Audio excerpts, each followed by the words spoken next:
Welcome to our Devos, and I'm so glad you joined us today because we have been talking about the power of your words on other people.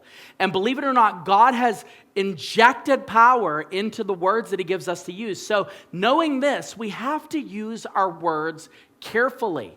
And today, I want to share with you something that I think we can all agree on, but maybe you've never realized just how bad this could get. Unchecked words have the power to destroy. Unchecked words have the power to destroy.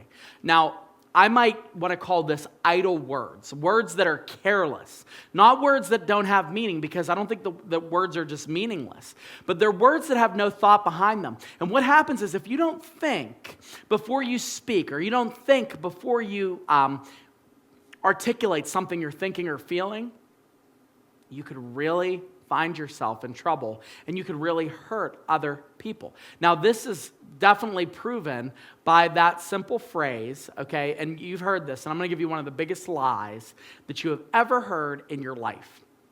And you probably repeated it, and you probably still repeat it, but it's a lie. Don't tell it to your children. Stop saying it out loud. And it's this word, or this statement. Sticks and stones may break my bones, but words will never hurt me. Have you ever heard that statement? Okay, if you heard that statement, or you never heard that statement, I mean, you must have been living under a rock, because I remember as a kid, I was bullied quite a bit, like when I was a kid.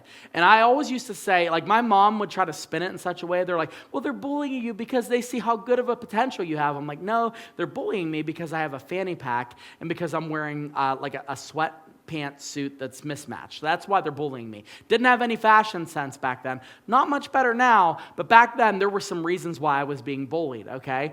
But I remember no matter what happened, I would come home and Mom would go, well, did they hit you? Did they beat you? No, they didn't beat me. Well, sticks and stones may break your bones, but words will never hurt you. Here's a fact, okay? Words destroy you. They destroy you. In fact, I wish that somebody would have broke my bones with sticks, because when I was in high school and when I started into college, like I still remembered those words. And I'm pretty sure the people that had broken their bones in high school, they probably forgot every experience of what it was like to have that broken arm or that broken finger.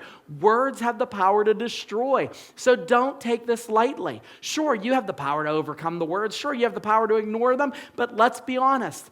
Counselors' offices, therapists, people that are in addiction recovery right now, a lot of what they're doing when they're trying to help people is they're trying to get people to get over words that were spoken to others that theoretically should have meant nothing, but they destroyed people.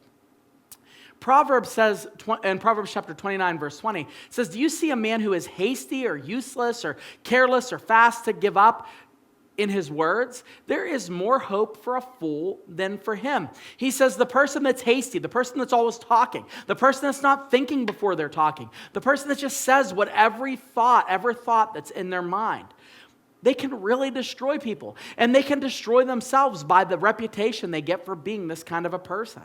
So I want to kind of put this in some practical terms. I want you to think before you talk. I really do. I know that sounds like really, really like elementary. Like, okay, Pastor Sam, are you doing like deep devotionals, or are you doing like, how do I behave as an elementary school student? I'm sorry. Some of you have never learned this.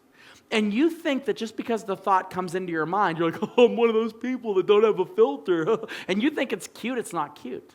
In fact, it's damaging to people that you say that. It's damaging to someone that you have to tell. And this is where you're going to jump on the I'm going to call it the Christian virtue bandwagon. Because you will have convinced yourself that it's completely virtuous to say that any thought that has truth in it that you have to vocalize, okay? No one ever said that you had to do that, okay?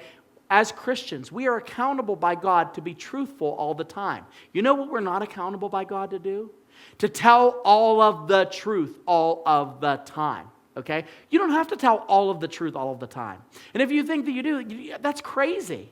That's absolutely bananas. And sometimes that's what we do. Like, well, I told that guy, you see somebody that comes in you haven't seen in a while. Whoa, wow, you really gained some weight. What's going on with you? Or, oh man, Susie, did you forget to put makeup on today? My goodness, like you look like a whole different person. You're like, I was being truthful. I was saying what I felt, but who told you you had to? Who told you that in your marriage you have to say every single cross thought that you have about your spouse to them?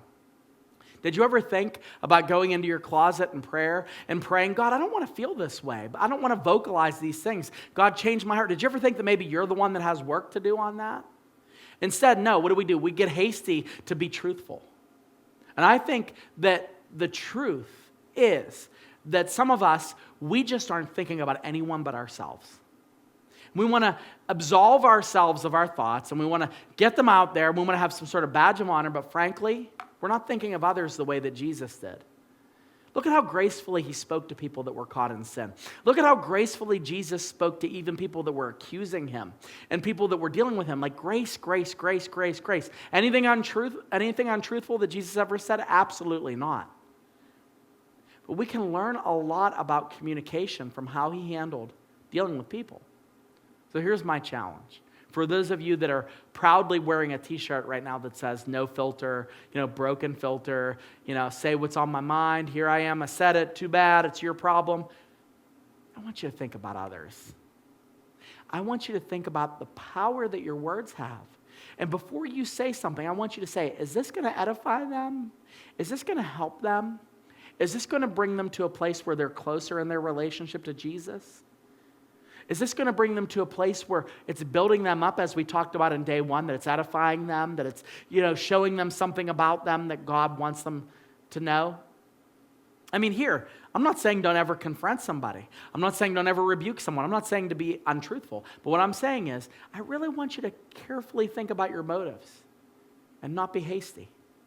Really examine yourself. What I'm about to say, is this something that God wants me to say? All of this is because there's power in your words. Your words matter. They matter to God. He's the one that gave them the power. So choose your words knowing that they're not just words, but there's something behind them.